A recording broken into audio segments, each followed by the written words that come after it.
In this video, we will be studying about the Industrial Policy Resolution IPR 1956. See, government come up with the great resolution that they will control any industry set up in India for its growth and development and the social welfare. So it was a clear and loud declaration of the government on the leading role of the government in the process of industrialization. So why they come up with this resolution? So they can have a view and they can have a check on the objective of the industries, why the industry is being set up, and will it help the economy to the growth? Is it the industry which is doing a social welfare to the economy? So the main principle elements of IPR 1956 were: number one, a threefold classification of industries.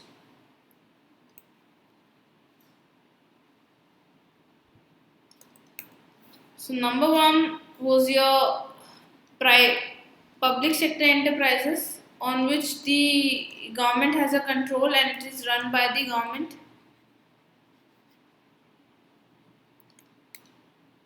Those which could be established both as a private and public sector enterprises. However, the private sector was to play only a secondary role. So the enterprises which were owned by the public as well as private individuals. The private sector was to play only the secondary role. The controlling part, main part, was left with the public sector. New enterprises were to be established primarily in the public sector. Third was all the industries other than in the category 1 and 2. This is category 1, this is category 2, and this is category 3. So, any industry other than first and second category, they were known as the private sector. So the industries such as like oil, mining, or defense, all these were kept with the private sector only, because these are the major industries which have a major impact on the growth and development of the country. Whereas the other industry which has less which need less intervention of the government, these were taken by the government and the private sector simultaneously.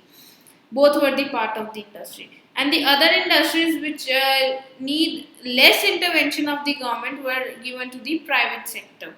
So there was a threefold classification of the industry in the IPR. Second is your industrial licensing,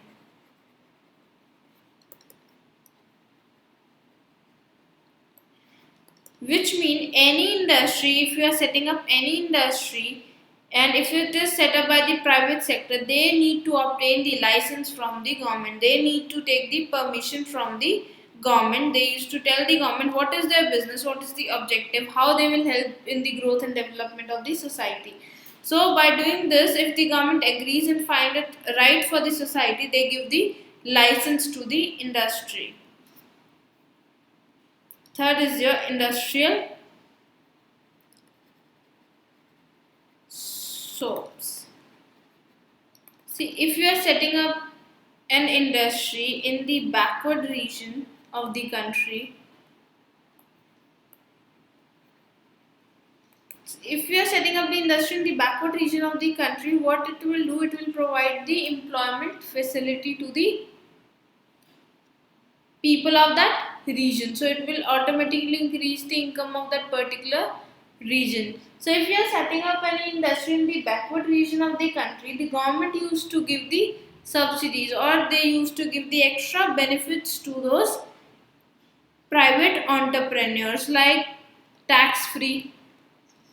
They do not charge the corporate tax from the industries, or they provide these power supply at commercial rate, at concessional rate from the commercial rate. Whatever the rates were charged from the what were the commercial rate of the electricity, they were not charged by those industries which were set up in the backward region, whereas the power supply was given at the concessional rate. So the industrial policy resolution was main with the major aim that it should give the growth and development of the economy. There should be employment generation, regional equality to promote the regional equality.